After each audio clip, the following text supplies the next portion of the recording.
I would like to introduce the first of two very special speakers that we've arranged for you to hear from tonight. Hammami is the long title Senior Vice President of Safety Net Transformation Committee of Health and Wellbeing at Trinity Health in Livonia, Michigan. I think the longer your title is, the more important you are at Trinity. Muhammad has been at Trinity for a year and a half or so. He is a medical doctor originally, and really focuses now, and he's going to tell us all about it, on communities and health in communities. So I'm really excited that he is here to talk a little bit about Trinity Health, which for those who don't know is Allegheny's parent company that we are a part of, or a member of Trinity Health. And so really excited to have Muhammad and a couple members of his team here with us for the whole retreat and to hear from him tonight. So, Muhammad. Thank you, Eileen. I guess since you haven't had dinner, you can consider me your appetizer. But one of the biggest challenges whenever I am asked to address such gathering is that I'm not going to tell you something you do not know. And it's literally preaching to the choir. But I always say when you preach to the choir, you get the loudest amen. So let's start with that. So as Eileen mentioned, we at Trinity Health are a system with so many ministries. We are in 22 states with 95 communities, and our ministries range from health ministries such as hospitals or health centers, but also foundations such as Allegheny and others that are adding and contributing to the mission of what Trinity Health is all about. And a couple of years ago, there was a intended effort to move from what used to be community benefit, and community benefit, as many of you might know, for a health system is mostly charity care and Medicaid and all that, but start to evolve beyond the monetary value of a health system contribution to really investing in the wellness of the communities where we are. So just to prove to Eileen that I read the homework, and I thought that, what do I tell you that you guys know a little bit about, or probably a little bit more, but also to emphasize what we have talked about today. And then I found out that I also have a talent of telling the future, because a lot of the discussion that went on today is probably something that we're going to talk about, especially in the first couple of slides. And Eileen can testify that I sent her the slides yesterday, so it wasn't something that I cheated on.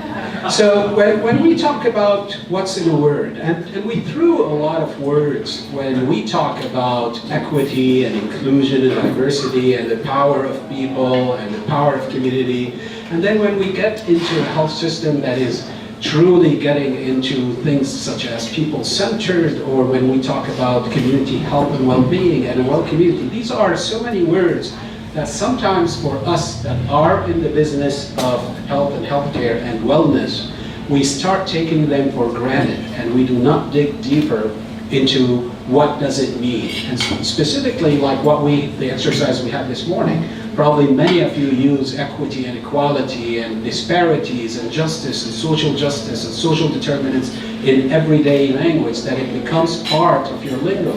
But we don't take a step back, or we don't take a moment to reflect on what do we mean when we talk about that. So today we talked about diversity, inclusion, and equity, and these are some of the quotes that were part of the articles. You know, everyone has a place at the table. Many of you echoed that, making sure all types of people are presented.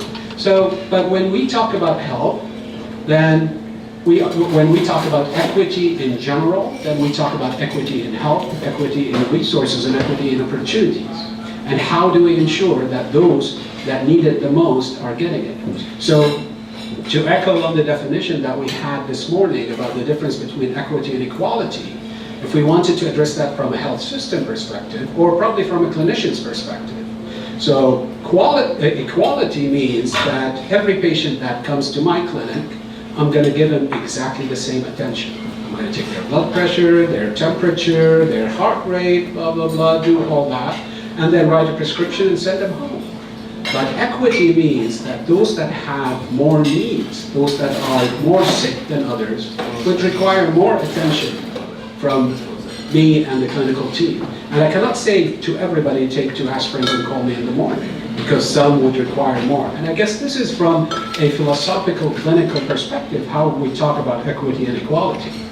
And then we also talk today about community power and wellness and common good.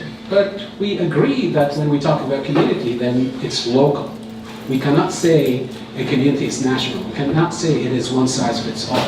We cannot say that we're going to put together an initiative or a policy that addresses everything, unless it is something that everybody is suffering from, such as structural racism, or such as things that are still a national priority. Then this is a different story.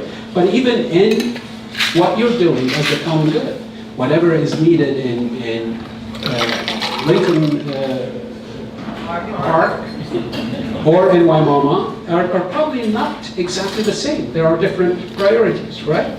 So everything is local, but we want to create enabling environments. We want to connect problem solvers with resources and solutions. And for those who read the assignment, this is from the second paper.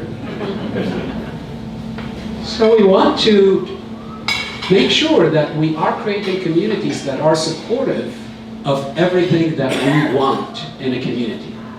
So we want, in essence, to create well communities. And well communities aren't communities that have the best health system. Otherwise, we would have the best communities where the major good health systems are. But well communities are those that provide the environment for people to practice wellness. So when we talk about community well-being, then we're optimizing wellness and equity, and we're eliminating disparities in our communities. Big words, right? What's in a word?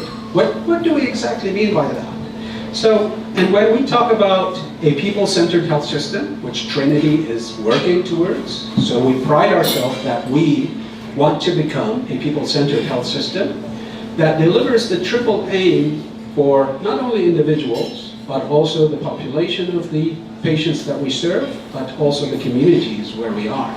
And we know that we as a health system are getting into territories that and traditionally a health system would not get into. So we are very good at delivering healthcare, right? Episodic care, we know about it. We're clinicians and we're nurse practitioners and physician assistants and nurses and medical, all that. We have the knowledge. We've been doing it for quite a while. And then 10 years ago, this population health management fab started happening. We're like, oh no, you need to look at the patient as a whole, and you need to improve your outcomes, and we're not going to pay you if you don't get that. So we started getting outside of the comfort zone, like, yeah, let's get into population health management. But what we are getting into, that probably we are one of the very few health systems, is community health and well-being. What does it mean to be investing in the wellness of community, whether that community has patients that are coming to our hospitals or not? How do we improve the whole conditions in a community? And it is truly a continuum. It is a three-legged stool that is going to lead us to what the triple aim in its traditional definition is, of better health, better care, at a lower cost. Everything costs. So the more we are efficient at it, the more resources we might have to achieve that equity. So when we talk about what we as a department in Trinity Health, as community health and well-being, we understand that when we deal with people, then our first touch point is going to be when they come to us as a health system. So the first encounter we have is at a clinical setting, at a clinical point, whether it's a health center, whether it's a primary care clinic, or whether it is one of our hospitals. And we understand that when they come to us, they come from a community, and they bring with them whatever is in that community. And when we address their clinical need, they're going to go back to the community, and they're going to take with them whatever we gave them back to that community. So the first thing is to understand that the diabetic or the hypertensive patient is not only a diabetic or a hypertensive patient. That diabetic or hypertensive or whatever it is bringing with him or her what made them ill in the community. So we need to address those needs in the clinical setting. So sometimes the stomach ache isn't really a physical problem. It might be hunger. And sometimes depression is loneliness. And sometimes homelessness is the condition that brought them to us. So no matter how good clinicians we are and how great technology we have, no prescription is going to relieve loneliness. No prescription, if it's not a hot meal, is going to relieve hunger. So we do understand that we need to invest in the community. We need to engage the community. We need to do exactly what you guys are doing. Bring everybody in, because we cannot do it alone. We are not a employment agency. We are not an apartment finder. We are not a soup kitchen. But we know where those are, and we need to partner with who are doing this and doing it better than us, and enable that and support these services, because it is part of the treatment of how we follow our population, and that is population health management. But then the bigger task is, how do we look at where our patients and their neighbors and their community members and their families are living, and what is there that is conducive for them to be well? What is it there that we can change, whether through policies or the environment or the system, that we can enhance zip codes and transform communities similar to what you guys are doing, similar to what we saw today on the bus? How do we ensure that if I send my diabetic patient back home with a prescription that says eat right and exercise, then he will find a place to exercise and eat right. He will find a community center that has a field where he can walk and be active. He can have a community garden rather than to find whatever is on a shelf of a liquor store. So these are the three components where community health and well-being, as part of Trinity Health, has been working on for the past 2 years, and this is what our vision is for the future. And we do that through a lot of initiatives that I'm not going to go into details, but more as we talk about community engagement and community transformation is where it mirrors what you are engaged in, and it certainly is a perfect fit to what Allegheny is doing as part of the bigger system. So we always look at where are our successful models and where is a chance of replicating something that is working, and what are the opportunities for scalability. So when we talk about equity, there is also a great emphasis on how we want to address equity as a health system. So there has been a lot of work that's been done in terms of equity and health equity and social justice back in 2015, but it intensified in 2017 and 2018 when we started looking at equity as something deep into our organization. So we have hired our first officer for diversity and inclusion, and we ensured that we are reviewing things such as what is the composition of our boards, what is the composition of our staff, what is it when you look at the C-suite or the executives, what do they compare to the communities we're serving? Do they look like the communities we're serving? So we are continuing on that, and we started looking even at the composition of people that we serve. So we came up with the diversity index, and the diversity index is that if you pick up two people who are demographically, what are the chances that those two people are demographically different? So if you take the standard as a white female English-speaking Christian, what is the rest of our patients look like? And as you can see, we're not consistent. And these are all our ministries across the 22 states. And we have ministries that have a very high diversity index, and we have ministries that are very homogeneous. They're either 95% one race, or they're 95% one religion, or whatever it is. But this is a very powerful tool to start addressing where are we the most diverse, and which are the priorities to start addressing. We also are looking at tools that now this flashlight provides us in terms of looking at things that we consider part of our performance measures, part of our strategies, our priority strategic aims, such as readmissions. We can now look, are we encountering readmissions more in African Americans or Hispanics than white? And if that is the case, then maybe we are failing not as healers, but we're failing with what we are sending them home with. Maybe the instructions that we're giving them are not too easy to follow because we're not culturally competent. Or maybe because we're neglecting the social factors that are forcing them to come back the next day. So a child that is asthmatic and shows up at an emergency room and you pump him with steroids, you send him back home to a house that has mold, that has cockroaches and has lead, he's going to come back the next day no matter what you do. So these are great tools to start looking at things such as hospital-acquired infections. How do we par when we look at language, at sex, at religion, and even at those that are insured or underinsured? So this is where we're getting, and the more data we are getting and the more availability of data, then we are able to start looking at that. And the goal is to establish and publish every year an equity annual report. And that annual report is going to show where we are and where we want to be. But we also know that we need to address equity at 3 levels. We have to address it at the clinical level, so clinical disparities. Why do we have more hypertensive African American patients than whites? Why is colorectal cancer screening less in Hispanics, and what do we need to address that? So all that as a clinical health system is easy to do. But then we need to act on an organizational level. Again, how do we compare to the communities we serve? What is our composition as leaders and as staff, as talent acquisition and all that? And finally, at the community level. So we have an action plan and steps that we are starting to implement to address equity at all 3 levels.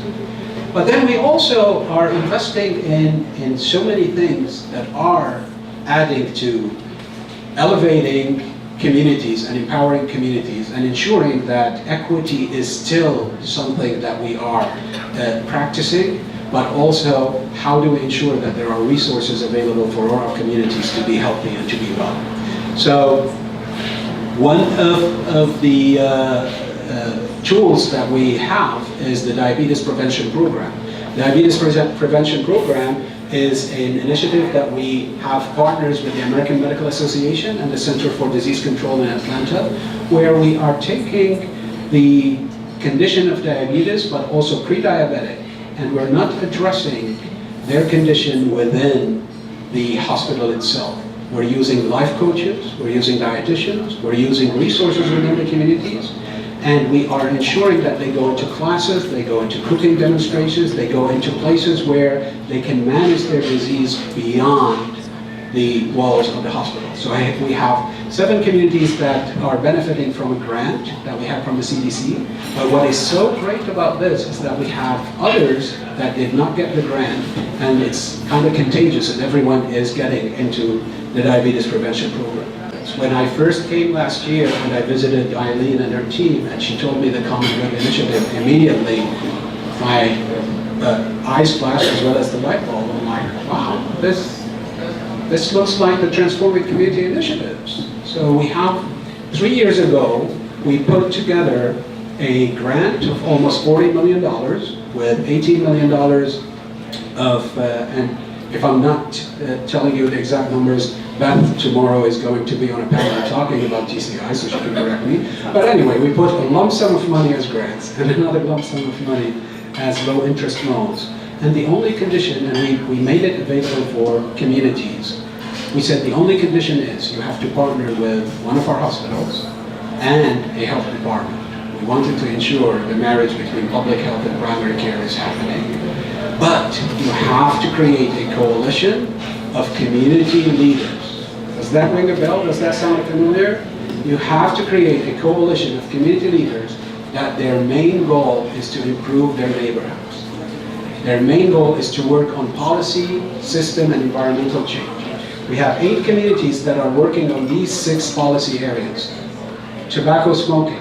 We know that this is a national priority. We know that every practice that the tobacco industry is putting together is geared towards minorities and to immigrants. And in certain neighborhoods, all the billboards and all the advertising is geared towards our youth that are vulnerable. We want to also ensure that we're changing school wellness and nutrition policies and programs and zoning and complete streets and all that. So these 6 policies are things that now for the 3rd year the Transforming Community Initiative is working on, and we're extending it for another 2 years. And some of the early fruits are happening. We have currently 19 communities that where Trinity Health is, that have passed Tobacco 21 policy, either at the state level or either at the local, county, or city level. And of those 21, 6 of them are part of the Transforming Community Initiative. So that means others are also working on that. We have a national movement that we're working with the Truth Coalition and others that we want smoke-free movies.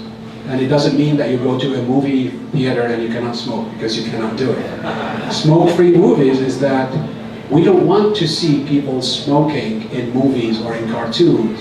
And if you're going to do that, then they better be R-rated. Because we know that any child or any teenager is going to imitate a role model that is flashed on the screen. So we want to ensure that is not happening. We also are using some of our leverage. So we're a big health system, and we have some shares in major companies. So how do we influence public policy? By shareholder advocacy. We have 5 areas that we are advocating and targeting. We have the 2 national priorities, tobacco and nutrition, but also we're talking about the affordability of medications. You probably know that we joined other 4 systems, and we are establishing our first pharmaceutical company that is going to produce generic drugs in order to drop the prices down and make sure that they are available for those that need them.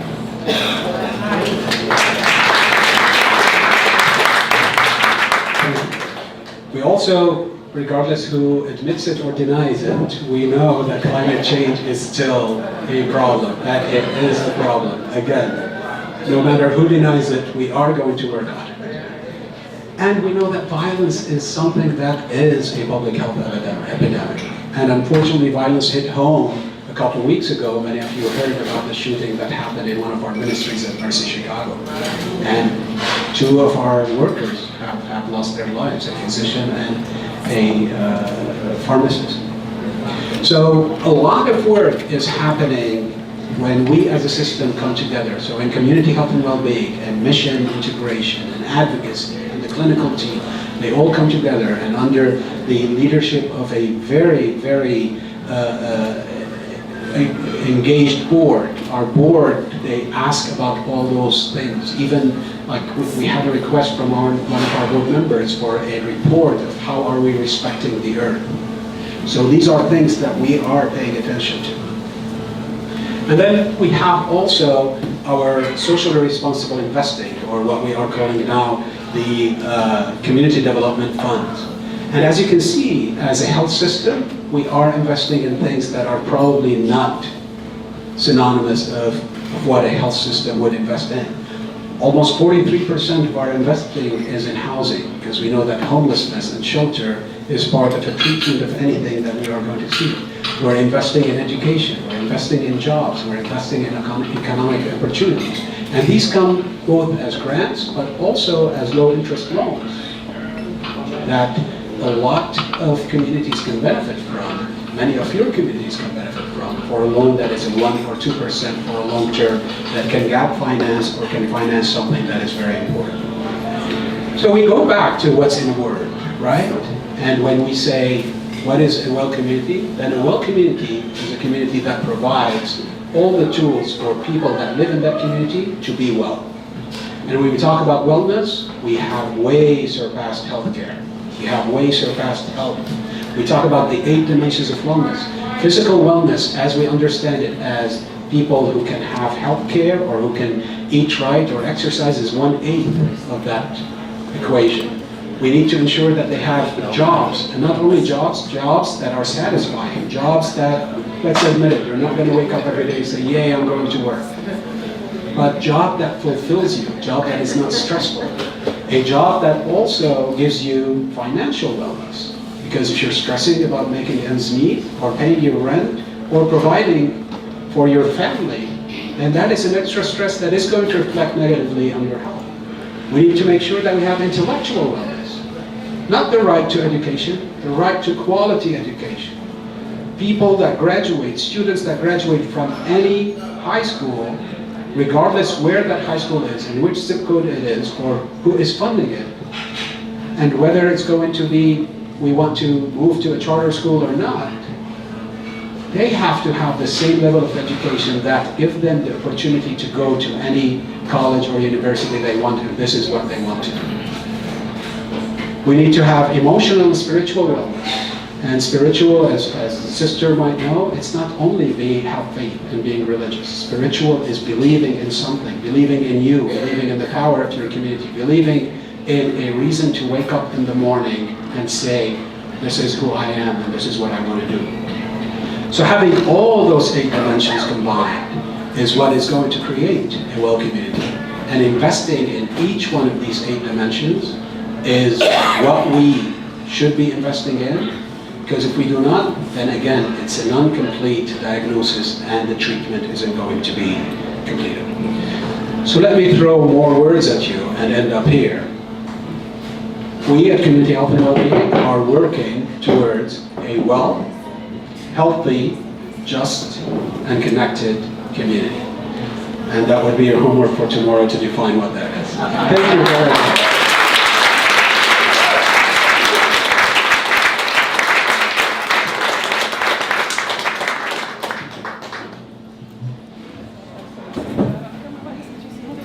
Thank you very much. Does anybody have a question or comment? We're not going to do what we did today and go all around.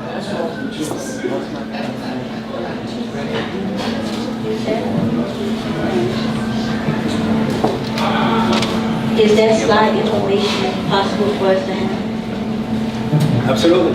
Thank you. Tonight we'll send an email out to everyone who's here with that slide and a couple of other things that were follow-ups from today, the books we talked about and that sort of thing. So you should get that tonight sometime.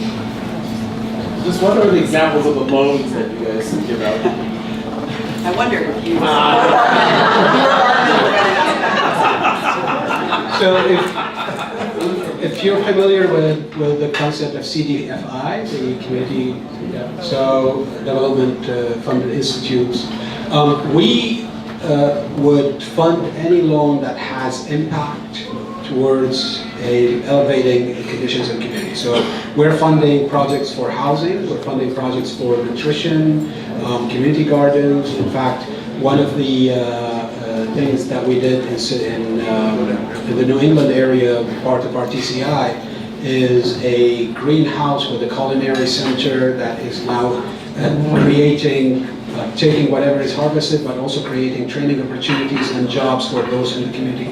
So any innovative idea that has all those components of wellness that is going to have a impactful event or effect is something that we can consider. And I see that food is here, so my job is done.